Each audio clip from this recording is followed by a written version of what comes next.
अस्सलाम वालेकुम friends, crypto with Ishal में आप सबको बहुत बहुत खुशामदीद। मैं हूं इशाल फातिमा, आपकी होस्ट एक नई वीडियो अपडेट के साथ। तो बीटीसी चार्ट पर जाने से पहले ओवरऑल देख लेते हैं कि मार्केट में इस वक्त क्या चल रहा है।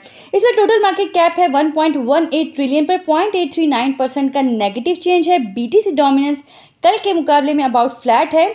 अगर टोटल वॉल्यूम की बात करें तो कल के मुकाबले में ज़्यादा है, about 53.698%। Fear in great index जो है वो न्यूट्रल सेंटिमेंट्स को शो कर रहा है।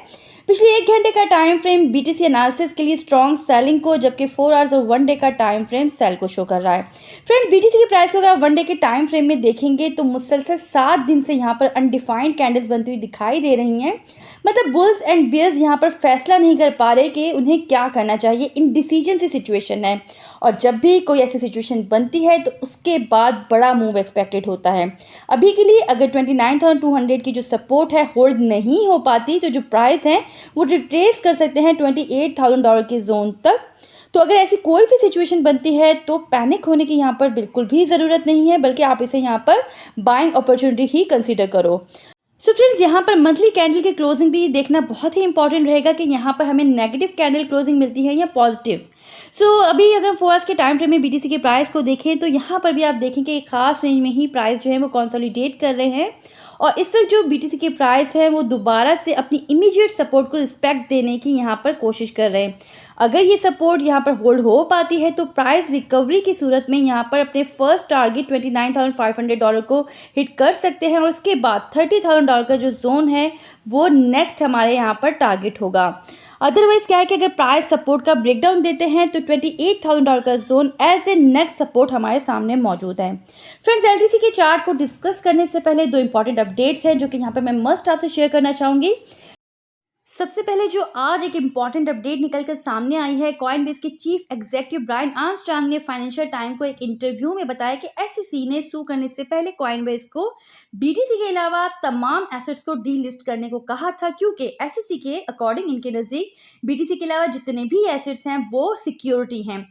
और साथ ही साथ कॉइनबेस के आर्ग्यू के जवाब में कहा था कि हम इस बात को एक्सप्लेन नहीं करने जा रहे हैं यहाँ पर। और अगर कॉइनबेस ऐसा करने पर राजी हो जाता है, क्योंकि उसके पास उस वक्त कोई और यहाँ पर ऑप्शन नहीं था, तो क्या होता कि क्रिप्टो इंडस्ट्री के लिए एक डिजास्टर की सिचुएशन बन जाती है, और specially in America. According to Coinbase, उन्होंने यहाँ पर इस कदम को उठाने से बेहतर समझा कि ये बात जो है वो अदालत में ही कर ली जाए। तो फ्रेंड्स, यहाँ पर रिपल केस के बाद इस केस को देखना बहुत ही इंपॉर्टेंट रहेगा, और इसकी कामयाबी जो है वो क्रिप्टो इंडस्ट्री को एक नया बूस्ट दे सकती है यहाँ पर। साथ ही फ्रेंड्स, अगस्त के महीने में ब्रिक्स कंपनीज की मीटिंग होने जा रही है, जिसमें India, Brazil, south Africa, Russia और चाइना शामिल है।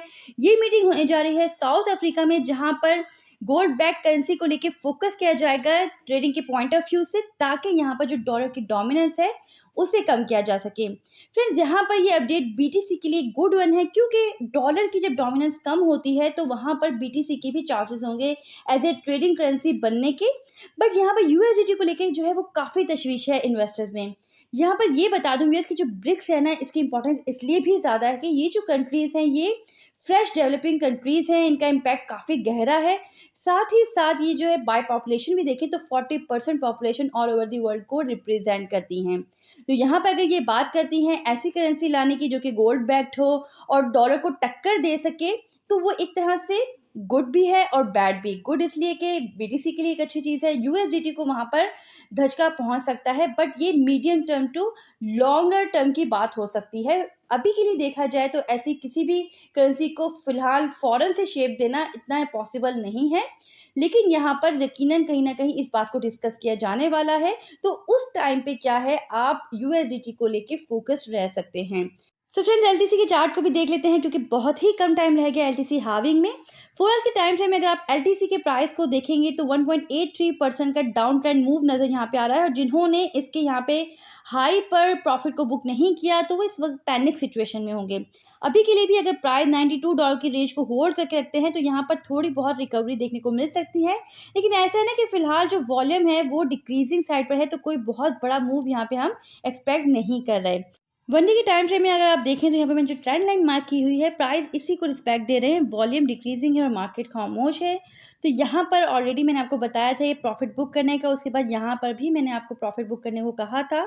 तो अगर आपने प्रॉफिट बुक नहीं किया और आपने स्पॉट में बाइंग की है, तो यहाँ पे ऐसा है ना फ्रेंड्स के स्पॉट में लॉस में बेचना हम यहाँ पर इतना रिकमेंड नहीं समझते। अच्छा, ऐसा है ना फ्रेंड्स कि यहाँ पर लेस चांसेस हैं, बट स्टिल चांसेस हैं कि हमें कोई फेक पंप देखने को मिले एलटीसी हाविंग के इवेंट को लेके। तो वहाँ पर अगर आपको ऐसा कोई मौका मिलता है तो आप वहाँ पर अपने प्रॉफिट की बुकिंग कर सकते हो। ऐसा है ना कि यहाँ पे मैं आपको ये बता दूँ कि उसके बाद एलटीसी हाविंग को लेके जो है प्राइस रिट्रेस करते हैं अकॉर्डिंग टू हिस्ट्री। अगर हम पोस्ट रैली की बात करें एलटीसी हाविंग के, तो वहाँ पर मंथ्स ऑफ मंथ्स लग जाते हैं। तो यहाँ पर क्लियर कट आपका अपना डिसीजन है। बाकी एलटीसी जो है वो स्ट्रॉन्ग फंडामेंटल कॉइन है, कोई शिट कॉइन तो है नहीं। लॉन्ग टर्म इन्वेस्टमेंट के लिहाज से भी एक अच्छी चॉइस है। अभी के लिए $92 की जो रेंज है उसके आसपास ही आप प्राइस को जो है फोकस करके रखें। साथ ही साथ बीटीसी की जो प्राइस है उसको भी फोकस करके रखें, क्योंकि मार्केट उसी के अकॉर्डिंग चलने के चांसेस हैं। फ्रेंड्स, उम्मीद करती हूँ कि आज की वीडियो आपको पसंद आई होगी। अगर ऐसा है तो आपने क्या करना है, वीडियो को ज़्यादा से ज़्यादा लाइक करना है, अपना फीडबैक कमेंट्स के थ्रू ज़रूर हम तक पहुँचाना है। साथ ही साथ अगर मेरे चैनल पर नए हैं, चैनल को सब्सक्राइब कर लीजिए, बेल आइकन को प्रेस कर लीजिए ताकि आने वाली कोई भी अपडेट आपसे मिस ना हो पाए। अपना बहुत ख्याल रखिएगा। Take care. अल्लाह हाफिज़।